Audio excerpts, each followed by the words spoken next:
Welcome back to Politics Tonight. In a bid to strengthen internal unity and prepare for critical party activities, the People's Democratic Party has once again turned to a familiar figure. Former Senate President Saraki to lead a 7-member reconciliation committee aimed at healing internal divisions and repositioning the party ahead of 2027.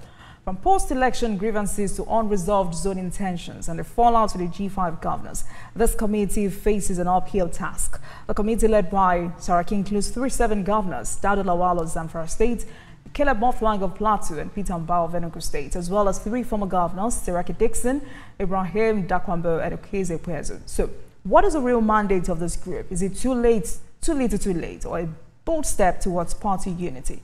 Tonight we'll unpack what this move means for the future of the PDP and the 2027 political chessboard. Now let's speak with Barrister Steve Oruruo, who is the Deputy State Chairman, PDP, Enugu State. Good evening to you, Barrister. Thanks a lot for joining us this evening. A very good evening to you, dear. Thank you. Now, for many Nigerians who have, always followed the activities of the PDP at resolving internal crisis, for many Nigerians who have always thought that the PDP was that party that would put the ruling party on its toes and are now disappointed that the PDP is what it is today. This committee is nothing new to them. But, to some extent, PDP has shown some level of efforts at taming this ongoing crisis in that party.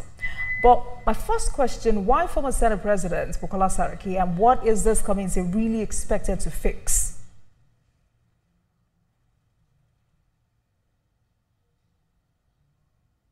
Well, the truth is that that committee actually, of course, is an ad hoc committee that is meant to create an enabling environment for the neck of the party to happen. We will be having the neck of the party by the 27th day of May. And, of course, there are some issues here and there that should be, touched. But it should be made very clear here. It should be very salient to note that the Governor Ilola's committee actually is the Reconciliation Committee. The Saraki's committee is an ad hoc committee whose primary duty is to, touch on some issues to make sure that the next meeting will come and the outcome of that next meeting will be very successful. All encumbrances, all hindrances, all impediments of any kind that may forestall the success of that meeting. It is the job of the Saraki's ad hoc committee to deal with them. Well, Dr. Saraki led a similar reconciliation effort in 2021. And, some of the questions interested Nigerians are asking today is what worked there and what lessons would be applied this time? But from your own personal observation, what is at the heart of the PDP's internal crisis? Is it a leadership vacuum or a deeper ideological split? Well, the truth is that when a political party is not in power, remember that PDP envisages to be in power at least for, 20 years or even more, or rather 60 years. But unfortunately, that power was truncated by the loss in 2015. Whether it was merited or otherwise is a matter for another day. Whether we were rigged out of office is a matter for another day. But the clear thing is that the PDP is in opposition. And opposition comes with some measure of crisis, a measure of, distortion of facts here and there.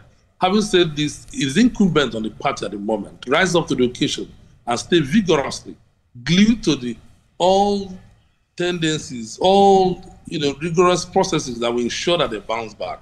So what PDP is trying to do is the kind of regeneration.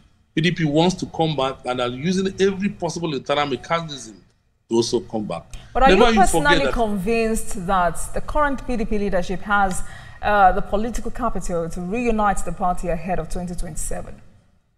I have no doubt in my mind that the leadership is capable of reinventing the party, capable of creating a rebirth, a renaissance, creating an environment where the party can be buoyant again, can be, be capable of winning Nigerian people to their side. Having said this, it is not lost on me that there are some challenges, and there are some people surreptitiously, trying to instigate crisis in the party and working under the auspices of other parties to ensure that PDP is decimated, that PDP is clamped down, and the Nigerian people are denied of plurality of opinions. Nigerian people are denied of the opportunity to have plurality of voices. And when it happens, we are not gradually going to snowball into dictatorship, and that will be dangerous for the country. So what the PDP is trying to do is to stay the course against all impediments, against all incursions of the enemies, to stay the course, stay firm, stay resolute, and stay undivided. And despite the challenges that we find in this party, there is a vigorous attempt to institutionalize a strong party that will face the next meeting and also face a convention. That outcome is very salient for the people of Nigeria. And I can promise you that we are going to reinvent a party that will produce a candidate. In fact, as a matter of fact, in party politics, what is important today, reflecting on what happened in 2023, you see that the power has gone back to the people. Power has gone back to the electorate, has gone back to the masses, the populace that have watched in anguish as democracy over time has been eviscerated. They're tired of misrule. They're tired of poverty. They're tired of being pummeled and tortured by difficulties and malfeasance and misrule. And of course, whether you like it or not, it's a matter of elitist deceit and intellectual dishonesty for people to think that the government at the national level is doing well. People are suffering in this country. There's poverty everywhere. There are killings everywhere. There's bloodletting. Nigeria is turning into a pool of blood. Let's reflect some more. So how much of this crisis is about personality clashes and how much is about unresolved structural issues within the PDP? Definitely, we have what we call the existential threat of the party. Like I alluded earlier on, some people are tacitly working for other parties within the party. And clearly, some people also trying all their best to ensure that they will have a one-party system. But that is not going to work. The people that matter in party politics and the overall result in elections will be the populace, the masses. So PDP leadership at the center and leadership at various subnationals are working hard to win the souls of ordinary people, ordinary Nigerians that have been pummeled and tortured in the process of governance in this country. They do not deserve this. And what we want to do is to win the people by having our party, giving them the party that belongs to them. So I believe that this turbulence you see today, by the time there is next meeting, there's time that we'll have our convention, we'll look for credible candidates. What the masses are looking for, the quality of candidates. If you find the right candidates, Nigerian people will follow. Right.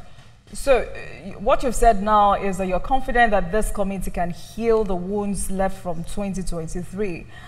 Because I asked because some politicians are already saying this is a political PR move. But will this committee address issues like zoning disagreements, candidate imposition, and parallel congresses? Of course, in party politics, there's room for concession that leads to consensus. We are dealing with human beings. Not politics is not for goods and cattle, but for human beings. So we have to keep on interrogating issues and negotiating with human beings. If there is need for, a kind of mitigations of some sort, some people should be talked to so that their pains can be ameliorated. And we need everybody to come on board. PDP can't stand alone. We need our people. Most people living in APC and other parties are PDP elements. And the party is open for them. And I can assure you that immediately after primaries in other parties, those who fail to succeed, even in APC and other parties, will come back to their family. So PDP is prepared. They are ready to go. We know that the party must come back. And I can assure you that Nigerians want opportunities to make choices during the election. And PDP will provide one. That is certain. But do you agree that to stand a chance at governing, political parties must first prove to voters that it can function as an effective opposition? Well, Nigerian people are intellectuals. They're very sound, they're very articulate, and they can be proactively clairvoyant. They know what is happening within the parties, and they know the forces that are distorting facts in parties, and they see beyond the facets. They know what they're looking for. Like I mentioned to you, beyond the noise you see today, beyond the nuisance you see around the party, lies the fact that the party is carefully, diligently, religiously in search of qualitative candidates in all positions. By the time we get there, it will resonate with aspirations, the yearning, the cravings of ordinary people. And by the time but PDP is the PDP certain of getting a qualitative candidate, just as you have put it, when prominent PDP members are defecting to other parties or forming regional alliances? Well, prominence is ascribed by you only. The masses will choose whom they call prominent candidates and not individuals like you. the masses are in position to know whom they want. It may not be exactly the person we are looking for. Nigerians are sharply divided. That's what I call the looting hegemony. Those who belong to the looting hegemony and those who belong to the ordinary people, the talakawas, the people that are suffering, the people at the other end of the Nigerian politics.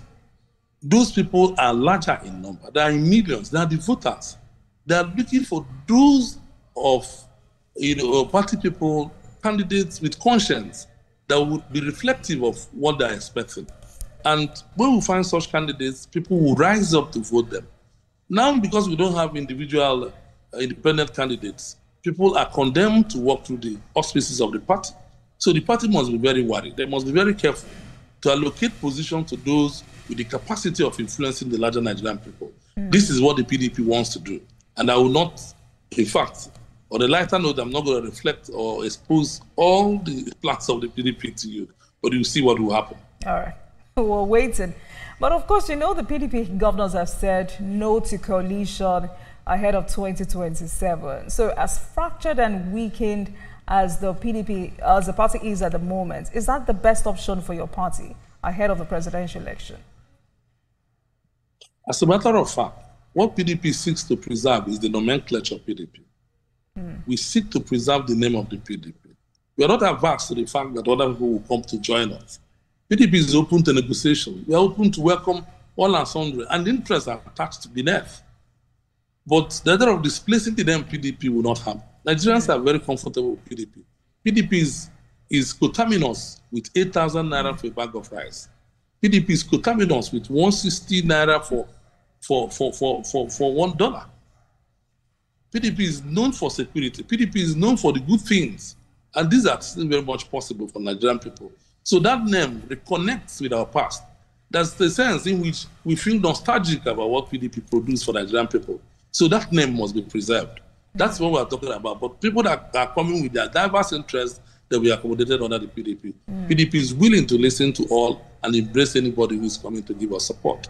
All right. Well, how will the party measure the success of this reconciliation effort? Well, as you see, the standard gauge will be how peaceful our NEC will be and our convention will be. As a matter of fact, the most important aspect of this negotiation will be the quality of candidates and officers as well we are going to produce in our convention. If you get the right candidates, the right personalities to lead our parties, they will be in the best vanguard to interrogate all circumstances and think of what will be the best for the Nigerian people, using the umbrella of the party to channel it. And that is where peculiar interests, other sentiments, issues that border on religious bigotry, ethnic chauvinism, absolutism, ethnic profiling, identity politics must be buried. So at this stage, what we need is to have a very credible party officers that will look at everything on merit and find the most suitable candidates to represent us in the elections. Some other persons that have seen this as a bigger challenge. They say younger voters in the Southeast are drifting away from traditional parties. How is the PDP reconnecting with this demographic? Well, the truth is that the PDP and most of the major parties in the country know that the Southeast at the moment is burning. The Southeast is marginalized. The Southeast has been cheated in the process of the Nigerian business. If you look at how much the Southeast supported Obasanjo in 1999, supported Yar'Adua, supported, of course, Goodluck Jonathan, and when power shifted even to APC and went to the North, coming back to the South again, it should have been from the Southeast if fairness was underscored. But unfortunately, it has been the way it is. But the Southeast people are industrious, they're capitalists, they're egalitarian, they're willing to work. They're just looking for a space where there will be quality and where there will be justice. So with that, we are looking for a party that can reconnect you to the center, but respecting your sensibilities and temperament. All right. So my final question to you before I let you go is, who do you consider as the unifying figure that can bring all of the factions together and inspire voters again in the PDP? Well, the truth remains that I have to respect the opinion of the populace, the opinion of the party faithfuls. During our convention, they're going to vote in line with their choices. And, the combination of these votes will beget the very best candidate. And that candidate becomes my choice. It is not something that should be, restricted to an individual opinion. It may be hinged on sentiment. So let's allow our people to decide. If people begin to decide in party politics, be sure the right decisions will be taken and there will be no bickering. There will be no animosity, there will be no confusion, and there will be fairness. All right, then. One committee, many fractures. Whether Dr. Bukola Saraki can rebuild bridges. We're here to monitor that development. Thanks a lot for joining us this evening. Barrister Steve Oruruo, Deputy State Chairman, PDP, Enugu State. Thank you for your time with us. Yeah, thank you very much. Thank you very much. Thank you very much for watching. That marks the end of today's episode of Politics Tonight. But before we go, let's tell you that the views and reactions of our resource persons are theirs and have no connection with TVC News. Meanwhile, you can watch the repeat broadcast of this episode at